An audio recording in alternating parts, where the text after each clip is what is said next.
YouTubers! Mike Martin's here, Mike Martin's channel. Guys, thanks for joining me so much. I appreciate you guys tuning into the channel, seeing what's going down. Well, we talked about this. We've been talking about this. We've been discussing this. We've been kind of reiterating this, kind of taking it back and forth and front and back and trying to dismantle and reassemble it to make sense. Well, it makes sense. But who's paying the bill? You are. We are. If you're renting, it's going to hit you. If you own, it's going to hit you. And like I've been saying on this channel, people that own are being punished now for owning. Why?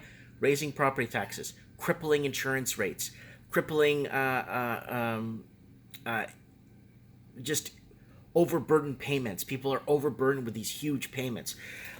Just houses 80% overvalued. And, well, it catches up over time, right? Well, what's happening now? This is from the Sun. This is from yesterday. It's a long article, but I'm going to get to the point here. Toronto is now paying the price for a decade of low property taxes, report says. Now, Vancouver's on the boat with that too. Why were property taxes kept low? Well, easy. Properties were just too damn high. So for them to adjust property taxes to a level where it's kind of sustainable for the city and the municipalities and to help fund the infrastructure, properties are too high, so they can't raise property taxes.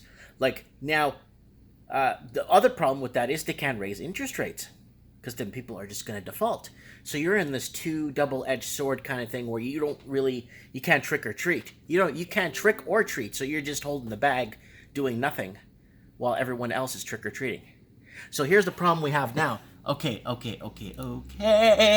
Toronto's now paying, so taxes, report says. This is a very interesting one. The decade of austerity budgets at City Hall cost Toronto greatly when it comes to transit, housing, and childcare. A new report from the advocacy group Social Planning Toronto outlines. Sorry guys, I can't read. The report, Toronto, a decade of austerity, the good, the bad, and the ugly, comes just days after the city's budget deliberations begin on Friday.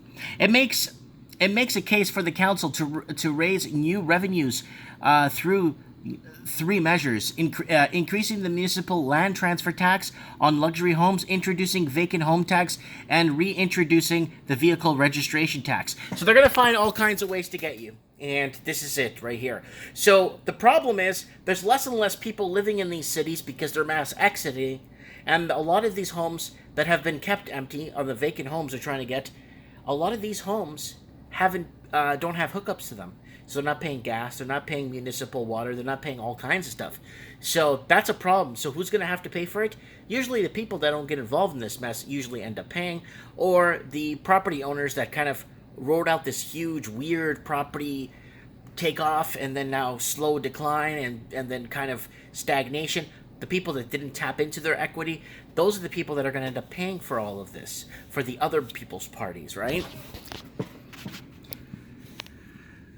For the past decade, Toronto City Council has made it the political choice to keep property taxes low, the lowest rate in the GTA, Hamilton, and Ottawa, and to reject other options to raise revenues. That choice has come at a cost to our city, report says.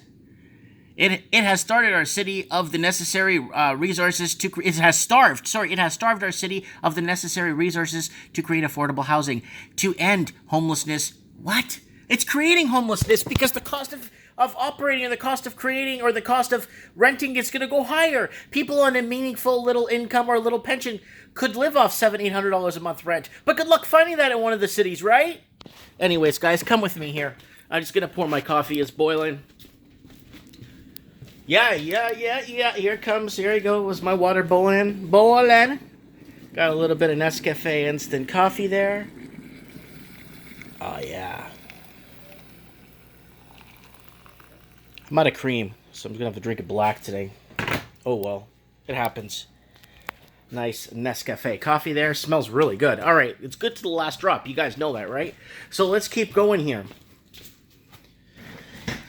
So again, they're trying to keep it like, oh, let's keep property taxes low. It's a nice thing to do. People don't have to pay out of pocket. Liars!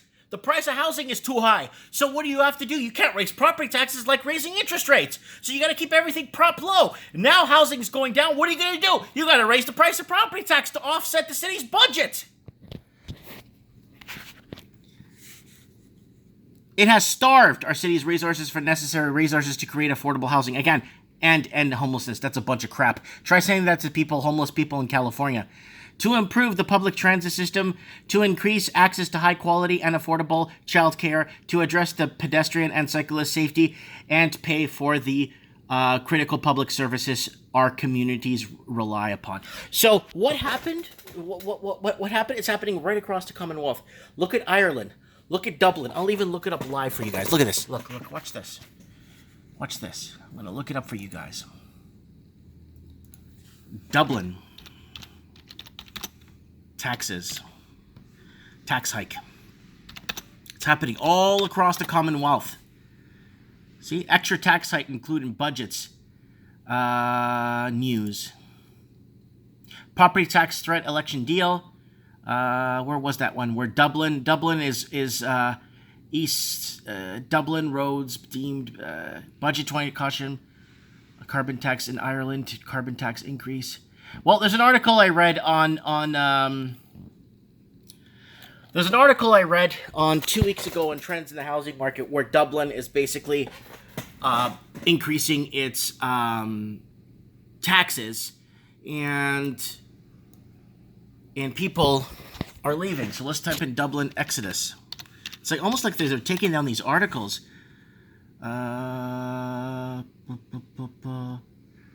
People, wow, it's almost like they're taking down the, I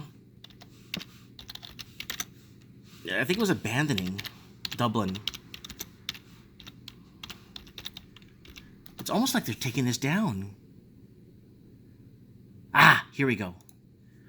Here we go, just so you guys know. So this is happening in Toronto, where Dublin cost of living forces people to abandon the city. So more and more people are leaving, and look at this. Housing crisis affects 8.4 million in England. You'll see that tonight on Trends in the Housing Market. But there it is right there. Dublin cost of living forces people to abandon city. This is what happened in Canada, but because we have, what do you call it? Our media is like public state-owned media. Our Prime Minister 6 or 7 months before the elections funded our media companies here $600 million. So it's pretty much state-run media here in Canada. They don't discuss the mass exodus of all these major cities. They're not discussing all the millennials leaving to move to Middle Canada or moving to the United States with their great brain drain. So they're not discussing what is really happening, and that's the scary part. Although the report applauds Major John Tory's recent move to increase property taxes by 8% over the next 6 years to fund transit and housing projects, social planning says it's only a start. The report highlights the stark realities about affordability in the city today. The average rent for a one-bedroom increased 33.7% between 2010 and 2018. But the problem is people's wages didn't go up 33.7%. That's the problem. Wages went up maybe 3% in that stint, that 8-year stint there. The Toronto Transit Commission continues to have the lowest government subsidy per rider of all mass transit systems in Canada and the U.S., and childcare in Toronto is the most expensive in the country, for more than 17,000 children on the waitlist for subsidized spaces. So this is the impact of austerity. Social Planning of Toronto highlighted several key numbers in a new report showing how residents have been squeezed when it comes to transit housing and childcare over the last decade. So here you go, guys. Increase of the cost of monthly TTC pass is the past decade went up 24.9. TTC stands for Toronto Transit Commission. Toronto Transit Commission. It used to stand for Take the Car. $1.11 per rider subsidy for TTC in 2018. 33.7% increase in average one-bedroom rent in 2010-2018. So it's about $1,400 to $1,600 for a one-bedroom. And $13,645 for people on a waitlist for supportive housing at the end of 2017. And then $17,282 kids waiting for subsidized childcare of September 2019. So what is the best thing Canada could do? Bring in more people! That's going to solve all of this problem, right? Woo!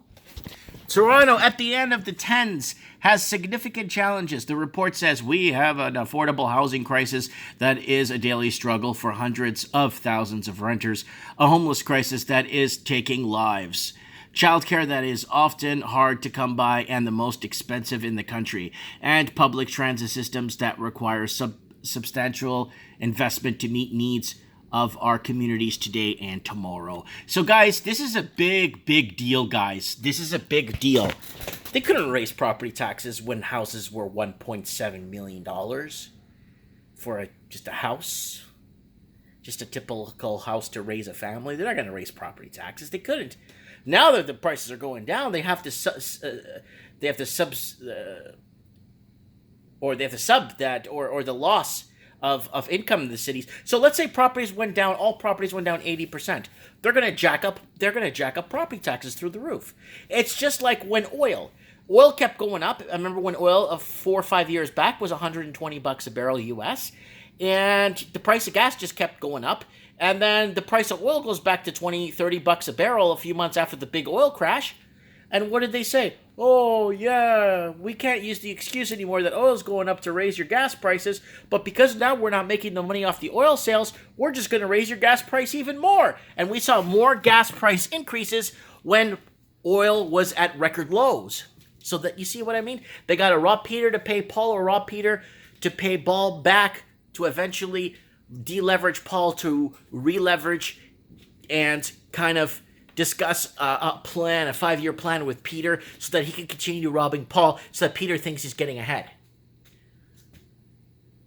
Let me know what you guys think. Comment below. Guys, don't forget to Teen Spring Store. Don't forget to buy a t-shirt or a hoodie or something from the store. Please support. And don't forget to join the channel below. Go to the bottom. Join. Come on. Support this transmission. Thanks so much, guys. Don't forget to join me tonight for Trends in the Housing Market Live with Collins. Thanks for watching.